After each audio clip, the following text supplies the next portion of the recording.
Catch 'em in the pasture, run 'em in the pen, work 'em on the Sundays, do it all again. Race 'em in the sand, buck 'em in the mud, drip a cowboy's sweat, bleed a cowboy's blood.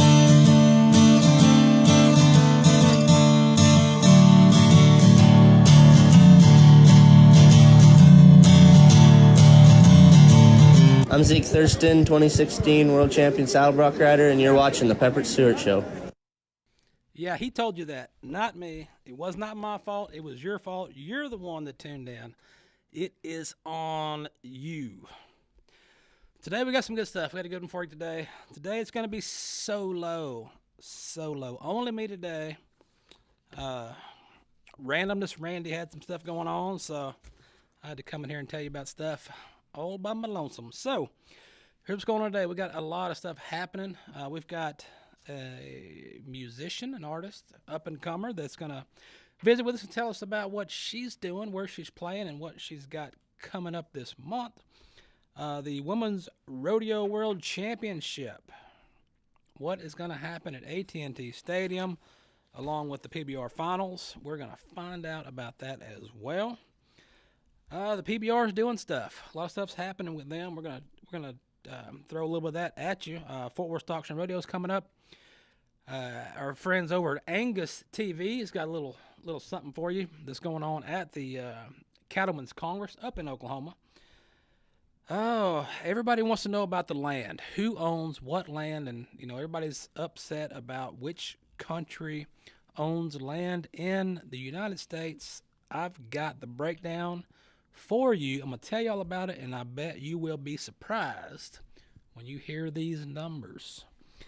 Your random stories, we got a couple of those.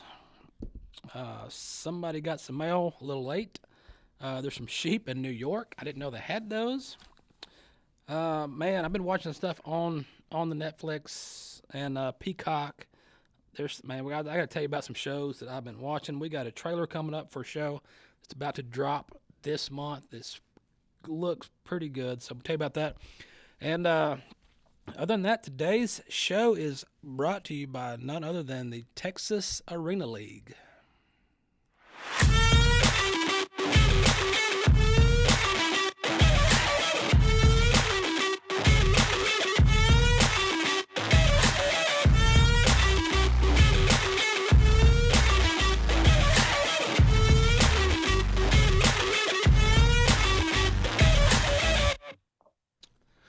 All right, the Texas Arena League. A few of their 2024 sponsors are going to be the U.S. Polo Association, which is the official apparel of the Texas Arena League, Galvin Insurance Agency, Neutrina Feeds, Patent Legacy Sports, Hive 2.0, Hard Honey, Polo Training Foundation, Royal Bee Threads. Now, they've got a lot of events coming up this year, kicking it off January 26th to 28th at the Brookshire Polo Club west of Houston.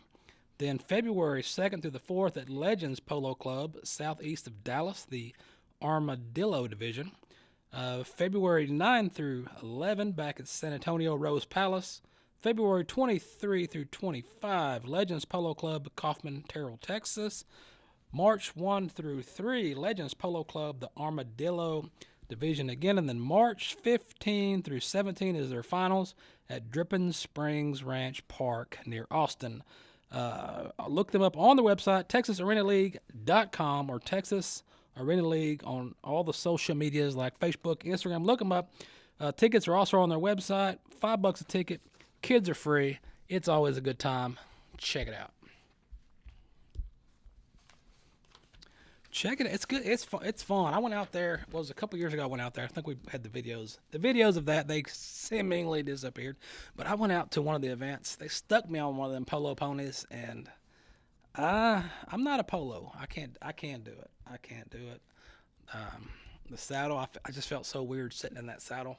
With no swells, no horn, no nothing. I was like, man, I'm not a poloer. But a little practice, I bet I'd figure it out. I bet I could give it a go. We've got some songs. We got a musician up in there. Take a little listen to this tune from Payton Riley, and then we're going to talk to her.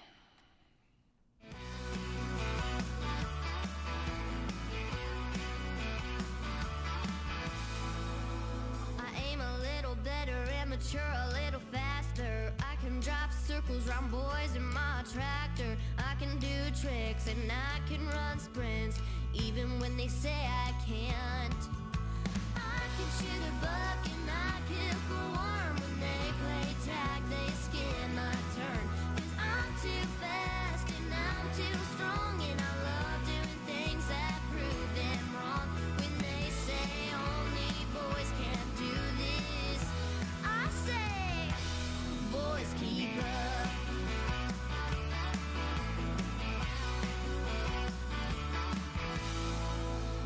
I can play guitar, so my hands keep getting rougher. You can keep on pushing me, then watch what I discover. I can shoot hoops and I can make moves. They try to tell me that I can't. All right, check that out. That is Payton. That is Payton Riley.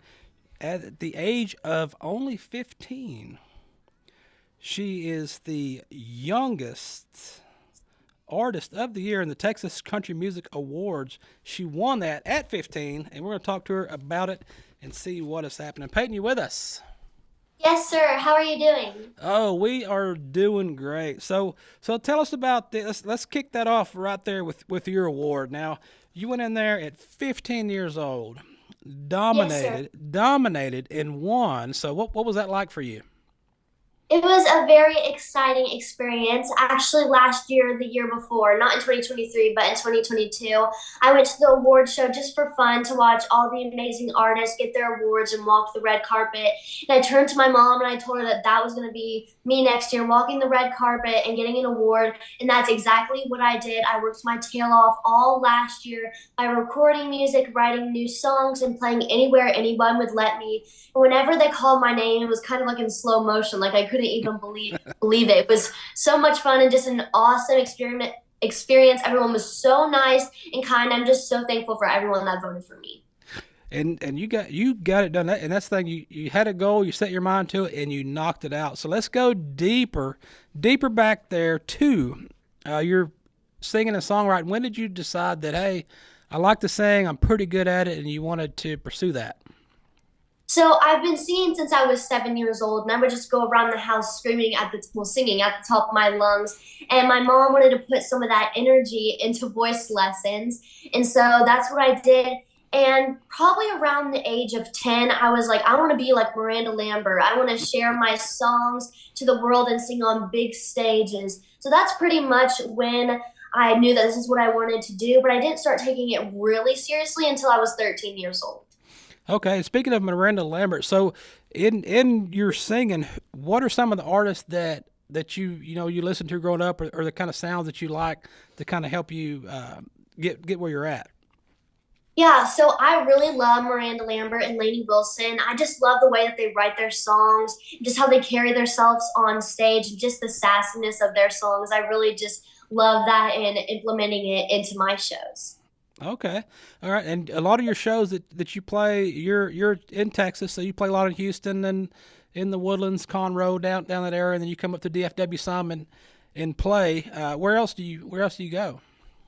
So I've been trying to branch out a little bit, so I'm playing in all different areas. I'm going to be playing in the Huntsville area on the 6th, this Saturday. That's going to be super duper fun.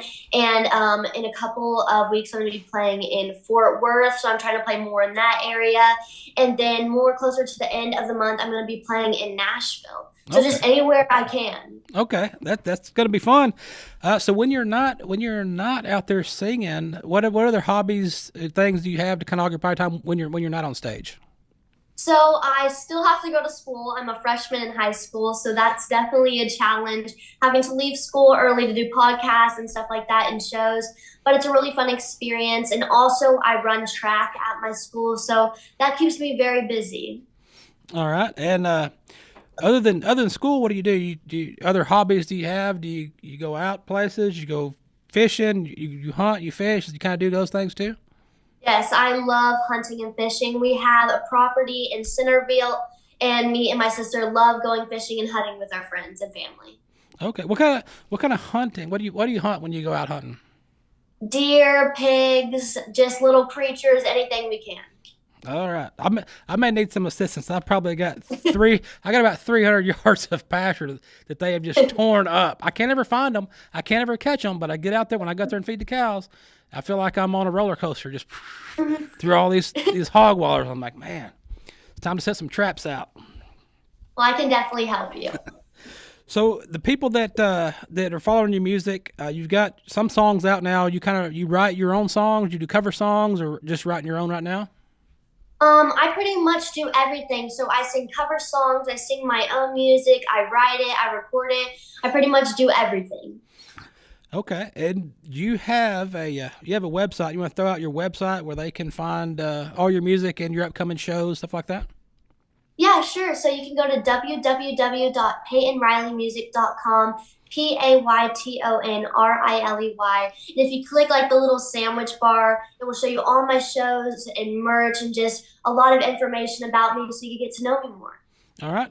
Well, Payton, I'm sure you probably got some homework to knock out, so we'll let you get back to it. But we appreciate you visiting with us, and hopefully we'll see you on a stage somewhere near here soon. Thank you much for having me. I had a blast, and yes, you will definitely see me around. Thank you.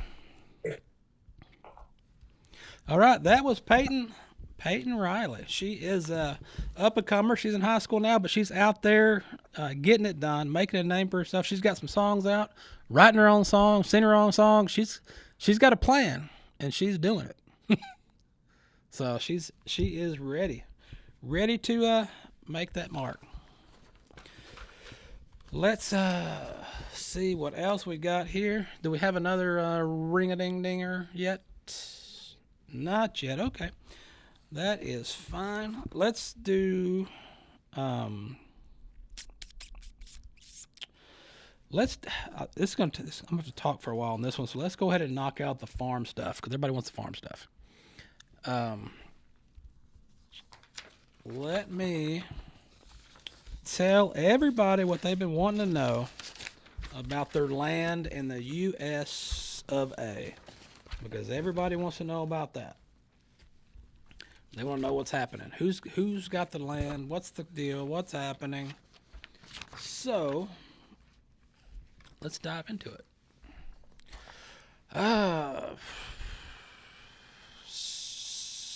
What? She's in the waiting room. I'm queuing her up right now. So we got another one? Oh, so I guess we're not gonna know about the cows. Live is fun, guys. Live is fun. Everybody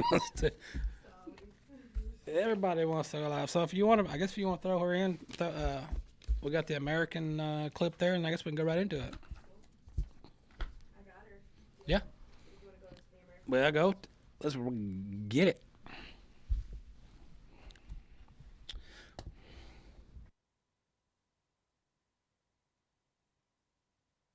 The American Western Weekend. 2 nights of Western sports and live entertainment. Deep in the heart of Texas. March 8th and 9th, Globe Life Field. Friday night, the American Performance Horsemen with a concert by Luke Bryan. Saturday night, the American Rodeo.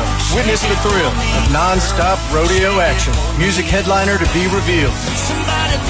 The American Western Weekend. March 8th and 9th. On sale December 6th at AmericanRodeo.com. All right, lots of stuff is happening around here, and we are figuring it out. PBR Finals is coming up also this year. You got the PBR Finals, you got the Women's Rodeo World Championship coming up. A lot of stuff is happening, and we wanted to dive in and find out what's going on with the Triple Crown of Rodeo that's going to happen at AT&T Stadium. So with that, we've got the one in the know, and that's Sami Joe. What is happening? What's up? What is going on? Well, thanks for having me on. We've got a big, rich week of PBR and women's rodeo coming up, and so we're pumped about it, Pepper. Man, so I've seen somewhere that this year you're looking at the largest payout in history.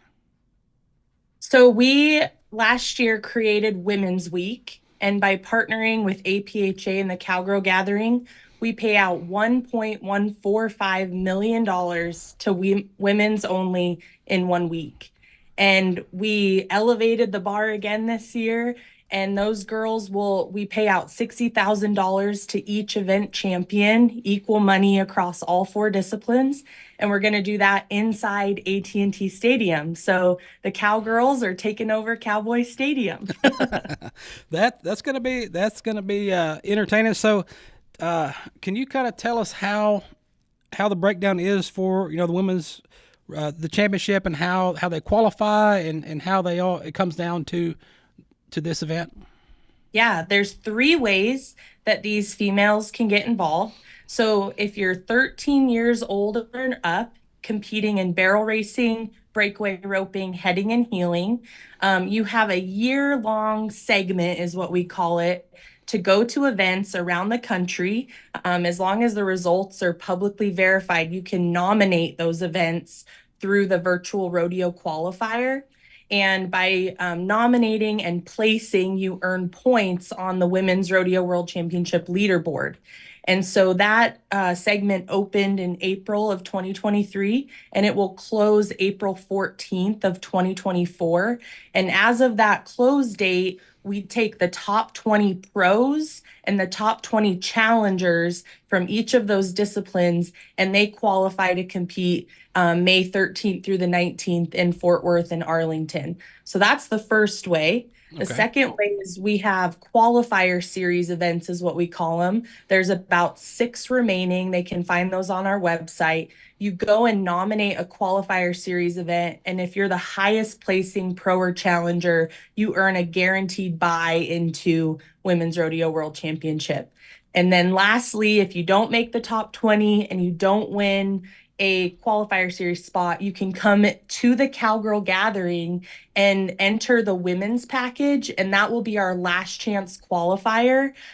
Depending on entries determines how many we take into women's, but I'm telling you, Pepper, it's that Cowgirl Gathering event pays out a lot of money in all 3 of those events. And then for $150, they can enter this women's package, which then makes them eligible not only for the last chance qualifier, there's a side pot, there's nominations included for points to the 2025 event, and we also award a qualifier series spot for the 2025 event, all for $150. So I know I just gave you a lot of information, but there's a lot happening in the sport of rodeo for women right now, and we're just excited about it.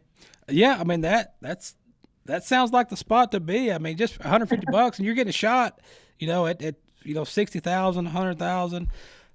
What separates or what's the breakdown between the pros and the challengers? How do you determine who's the pros, who's the challengers? How does that breakdown work? I'll give it to you quick. In the barrel racing, it's based on earnings.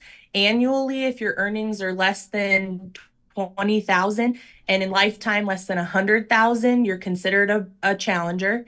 In the breakaway, it's based on earnings. If you've earned less than 10,000 in annual or less than 30,000 in lifetime, you're a challenger. And then in the team roping, we cap it at a 4.5. So if you're a 4.5 or less, you can compete in the challenger. So that's how we do it. And I tell you, it's really neat to see that isolated competition. We hear it all the time, seeing those up-and-comers get to compete right alongside Jackie, but not have the pressure of beating her in round 1. At the end of the day, they do come together in that final round and compete for that 60,000. Right. But from round 1, round 2, the semifinals, it's that isolated pros against pros and challengers against challengers.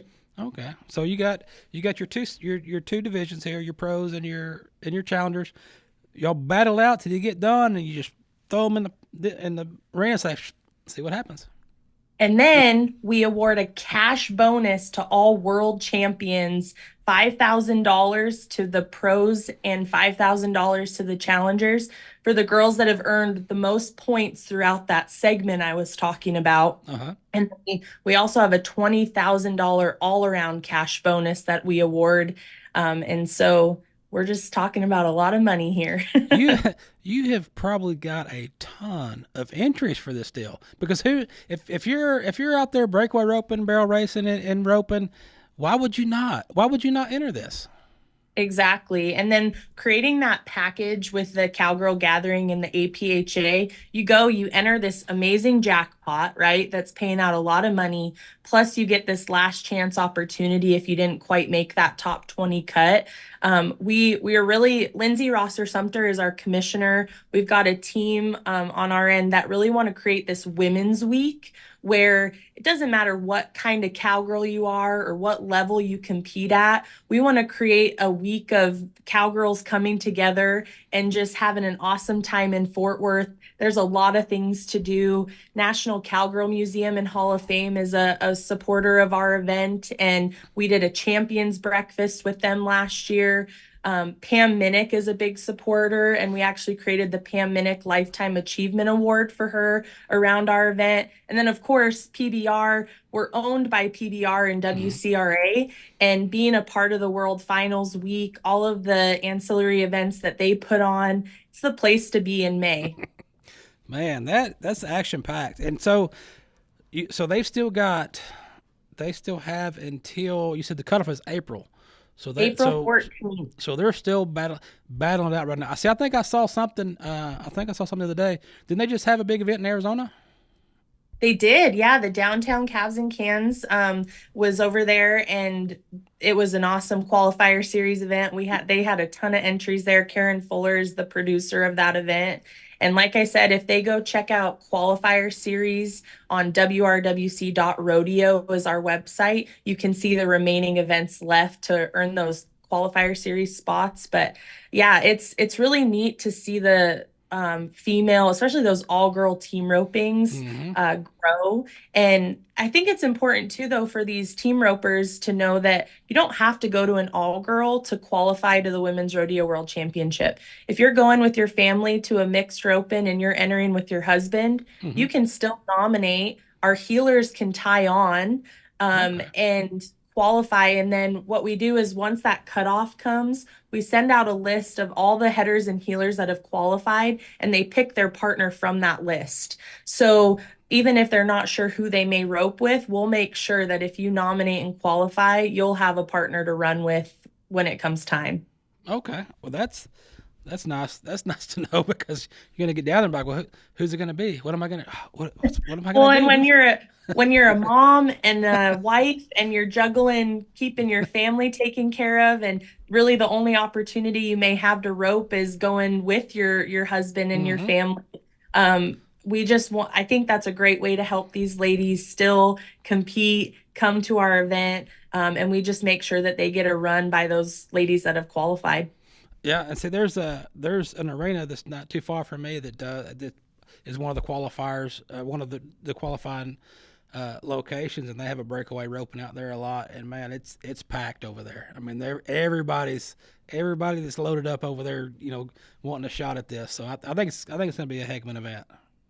Thank you. We're excited and can't wait to see that 60,000 get paid out around AT&T Stadium. At least somebody's going to win around there, right? Yeah. Oh, all right, Sammy Joe, we appreciate you filling us in on this deal, and like I say, we're going to keep an eye on it, and I may try to get over there this year and check this thing out over at AT&T, and we appreciate you filling us in, and good luck on the association. I mean, it's taking off, and it's not slowing down. We're excited, Pepper. Thanks for having me on, and again, check out wrwc.rodeo for all the details. Thank you. Check that out. That is going to be a heck of an event. It's growing. I think since 2020 is when they did the first one, and man, that sucker is growing and getting bigger every year. Those ladies are going in there and cashing some monster checks. So you want to get in on that action. So good stuff is happening over there at AT&T Stadium. Not so much in the studio with the live show. People always ask me all the time, why do you still do it live? Why do you still do live? And I tell them, because I'm lazy and I don't want to edit anything. So whatever happens. We wrap it up in a box, we throw it to the network, and let it roll. Oh, polo happened. We got one of those. Texas Arena League. Check out this Polo 2.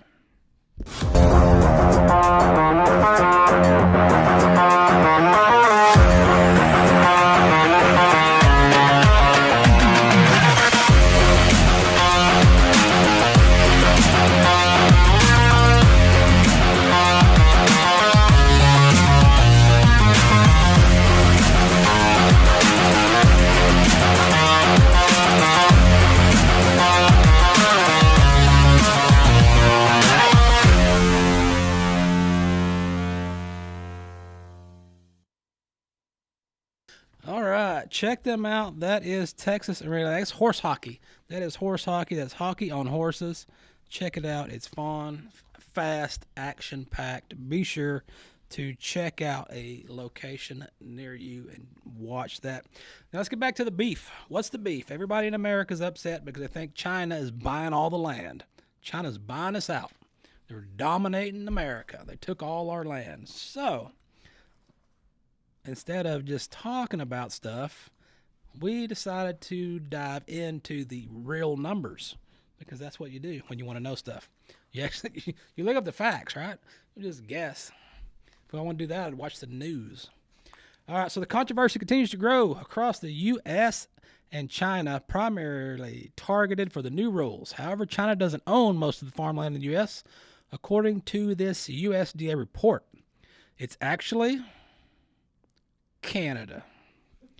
Canada accounts for 32%, which is 14 million acres in the U.S. So Canada owns the most in the U.S. that is a foreign country.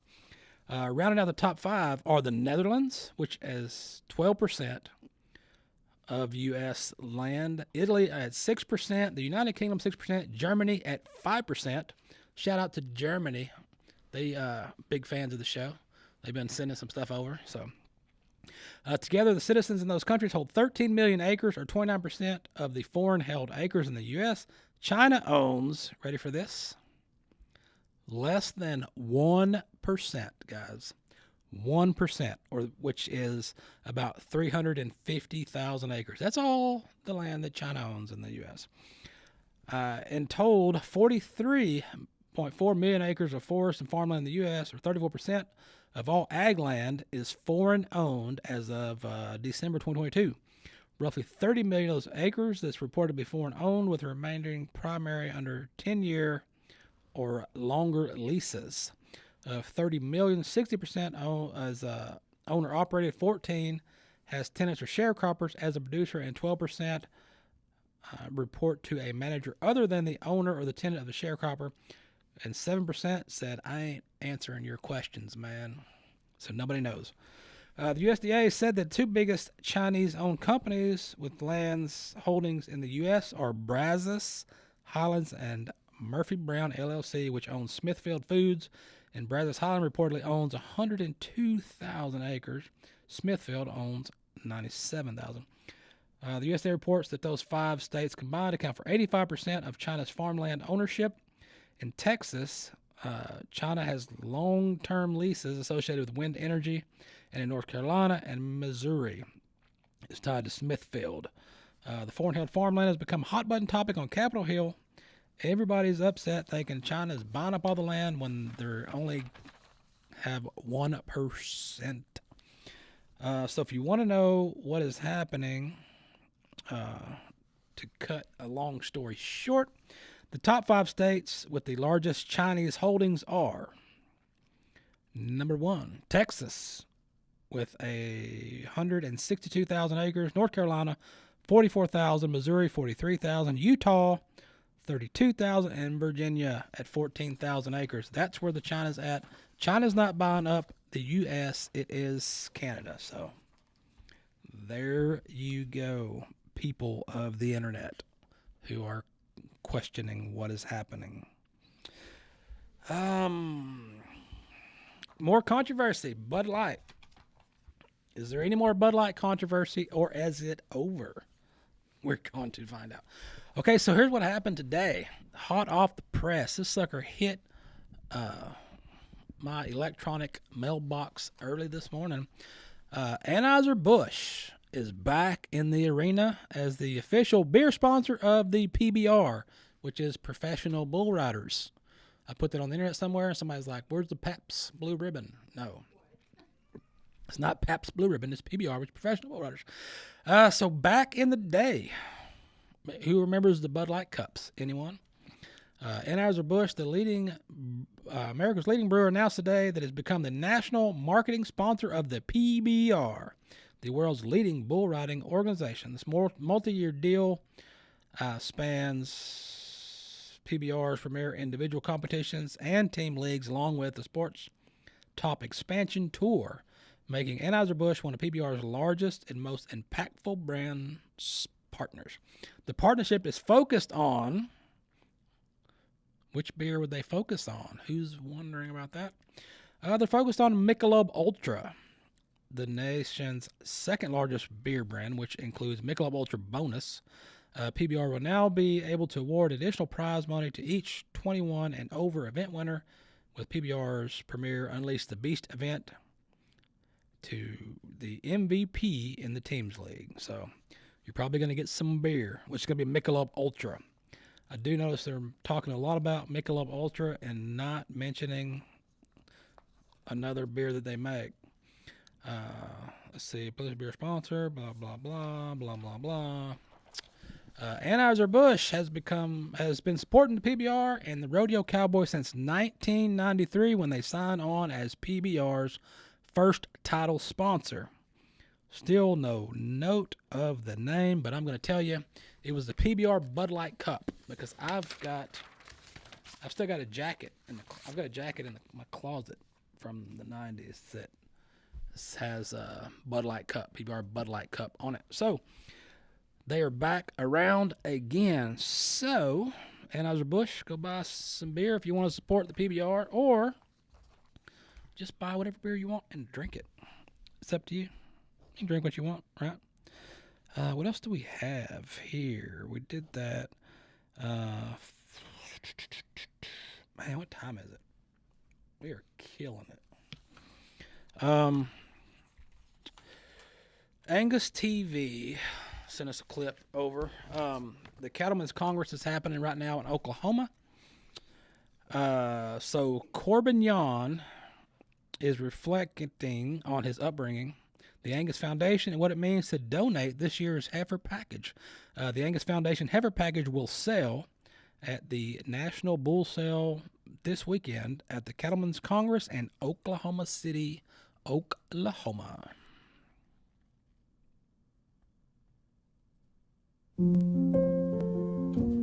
So from a very young age, we went to work with Mom and Dad every day on the farm, checking cows, working cows. So I don't really remember a point of my life where I wasn't involved with cattle. As I got older and went to college, there was really never ever a question that I was going to return home. Lucky enough for me and my brother and sister that the farm was set up to allow us to be able to do that.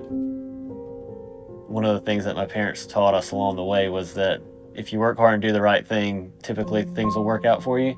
And I think that what they've done here is a testament to that. We've obviously developed this herd over numerous years and are very proud of consistency from the top end to the bottom end all the way through. We have consistently productive females. They all do their job. They're all production mama cows, and would hope that this foundation heifer will be able to do the same thing on someone else's farm, no matter the environment. My parents have always taken an interest in passing knowledge on to the younger generation and helping them be set up for success, which aligns with what the foundation does. Myself, my brother, my sister all got numerous scholarships through the foundation, which took a burden off of our family for paying for tuition. It was a very easy decision for our family to give back to that.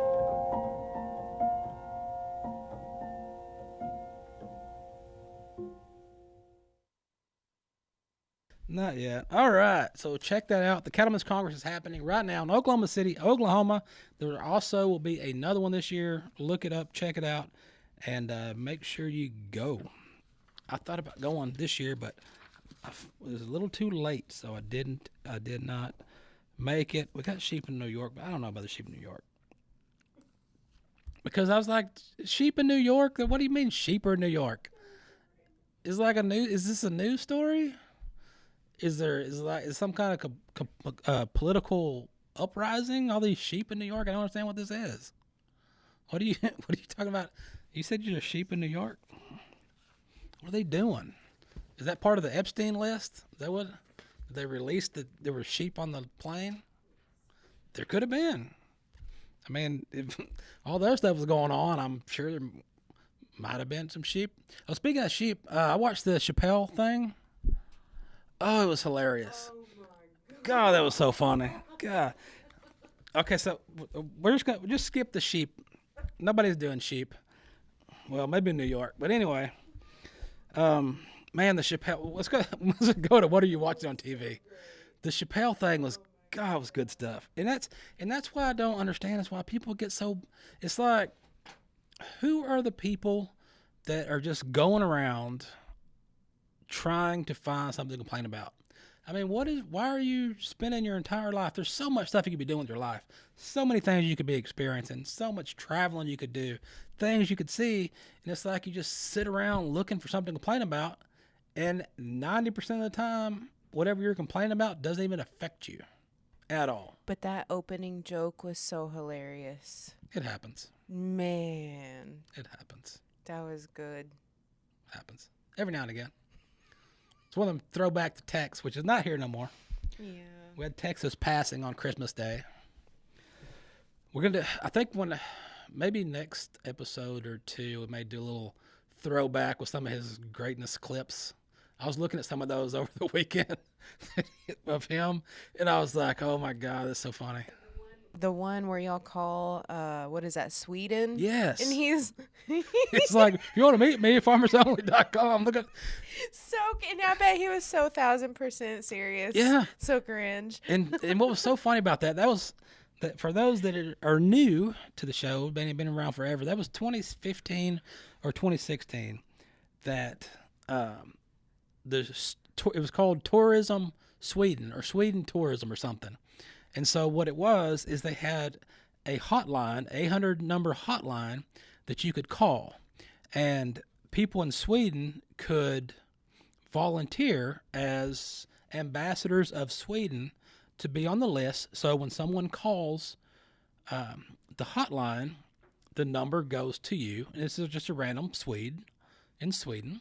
And it just goes to a random person. And then they answer the phone. But here's the thing. When we do the show, like at the time it is right now, and the time it was then, it was like 3 o'clock in the morning over there. So we're calling and waking people up. And the last thing they want to do at 3 o'clock in the morning is get woke up to be on some TV show.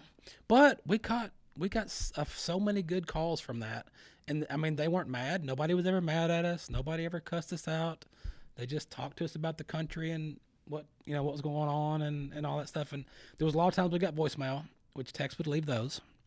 And it was very entertaining, but it's one of those things that when I was told about it, I was like, this can't be real. There's no way that just random people in Sweden are going to volunteer to be put on a hotline for anybody in the world to call them.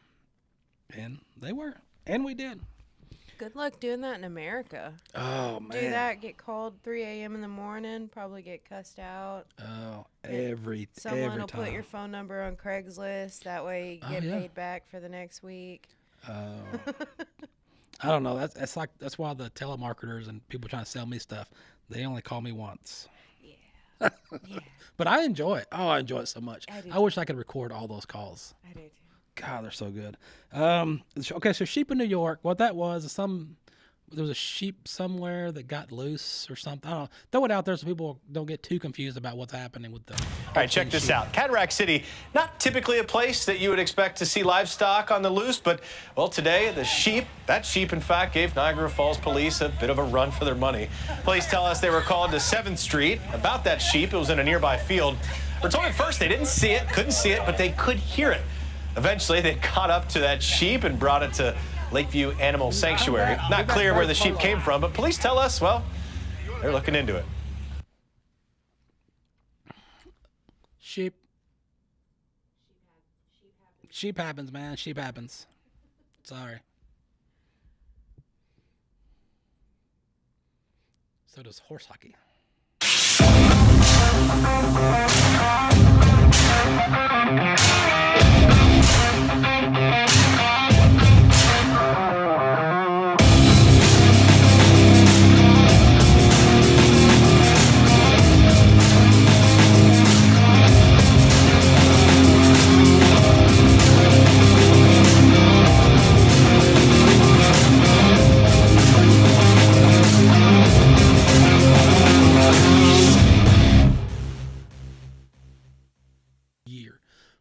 What is happening? Horse hockey. Horse hockey. Does that not look fun? Does that not look like a lot of fun?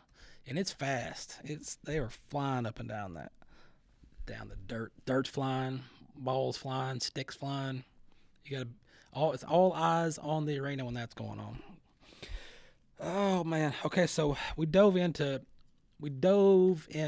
or just kind of tiptoed into what you're watching on TV. Kind of tipped in just the tip, but Chappelle, man, he nails it every time, and he's so good. He's so good at what he does, and it was good.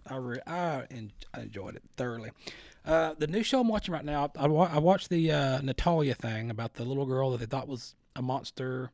They was trying to kill the family, that she was older than what she was. She was this, she was that. Well, she's old enough now to speak because she's actually 20-something years old now. And she was able to speak, so she is talking about what happened. There's 2 episodes of that out again, so that was good to see, to kind of fill in the gaps now that you're getting some more facts out there. Man, that mother, God, crazy. She wrote a book. Maybe we can get her on the show, talk about her book. Traitors. I just started watching Traitors. I got Peacock, so I started watching Traitors. The only thing is, I don't know who these people are, because what they did is they brought in, they were like, I've already seen this show. What are you talking about? It's an old show. I don't know. It's new to me. I got Peacock. Peacock, the TV streaming service. It is like 20 random people from reality shows. And that's the thing. The people are from reality TV shows that I've never even heard of because I don't watch reality TV shows. But I end up watching a reality TV show. So that's kind of double entendre, right? So I'm watching the show, and it was pretty entertaining. They had these 20 people, and they do all this random stuff, and there's 3 people who are supposed to be backed by, backstabbing traitors, but they can't tell anybody they're traitors, and they're just setting off all these weird things. But also, as somebody who does TV stuff, I also am looking at it going, well, that's set up. How do they not know? How do they not know those people are going outside meeting in private? Why would you not know when they go outside? If the 3 traitors are going outside somewhere to have a little seance to find out who they're going to murder that night, how would the other people in the house not know? You just wait until you hear somebody walking out of their room and go see who they are. I don't know. I'm so confused, but I'm so entertained as well. So I don't know. I started watching it last night, watched 7 episodes. So about 1:30 this morning, I finally went to bed, so I can get up at 4, and now I've got to finish it tonight. But it's entertaining. I watched that. What else did I watch? I don't know. I've been watching a lot of those murder mystery killer shows, because I don't know. I can't watch Marvel movies, superheroes, space, too much fiction. I just can't do it. I'm just like, there's no way this is going to happen. Although I did watch Obliterated on Netflix, which that was pretty funny. It was more of a comedy than a superhero movie, so I let that slide because it was a comedy. One trying to trick me into thinking that Harry Potter was waving a stick and stuff was happening. So that was pretty good. Obliterated, that was good. Man, that's funny. Although, if you're not a fan of, well, I'm not even going to tell you. You just have to watch and see. Maybe you'll want to eat a hot dog afterwards. I don't know. So that was pretty good. Watching Traitors. What else did I watch? Anyway, the murder show that I watched is pretty good. Was one that I should have wrote down what it's called. I didn't, so I'm not even going to tell you now. I can't remember. I think it's called Caught on Tape. And it's all these people doing stupid stuff and they get caught on tape. I don't know. I'm going to go home and write them down. So when I come back next time, I can tell you what they are. Because I do that. I watch these shows. And I'm like, man, I'm going to talk about that show. And then I get here and I go, what was that show? What did you watch? I don't know. They're all run together. But in line with the shows that I'm trying to tell you about, here is a trailer for a show. Okay. It is called The American Nightmare. And it is the basis of this show is after a home invasion and kidnapping a young couple's recounting of the events is too far-fetched for the police to believe. You'll never suspect the truth. This comes out this month on Netflix. And this show is in line with the shows that I'm trying to tell you about that I watch that I can't remember what they're called. I think they're on Max. But anyway, check the show out. See if you want to watch it. Let me know if you like it. If you don't, tell us, and then we'll catch you on the flip side. Emergency. My girlfriend and me got kidnapped last night. And you didn't call last night when this occurred? I was tied up. Tell me what happened. I wake up. Bright light blinding us. Taser goes off. And I see they're wearing wetsuits. What did they swim in? So what happens next? Then Asta needs to tie my hands behind my back. Did she discover something? Found text messages. Is she mad? Oh, she's cheating. There's blood in your house. Do you know where she is? I didn't do anything. Yeah, you did. Oh my God, it's her. I just got a message. She's walking over to my house. I've never heard of a case where the kidnappers drop their victim at the front door of their house. We thought she's this innocent victim. She looks more like a suspect. Police now wondering, is Huskins a real-life Gone Girl? Something else has happened here. Maybe this is about revenge. We find zip ties, toy guns, and a blow-up doll. Can this get any stranger? Who's really behind all of this? And they get an email confessing to the crime. Did we all get this wrong?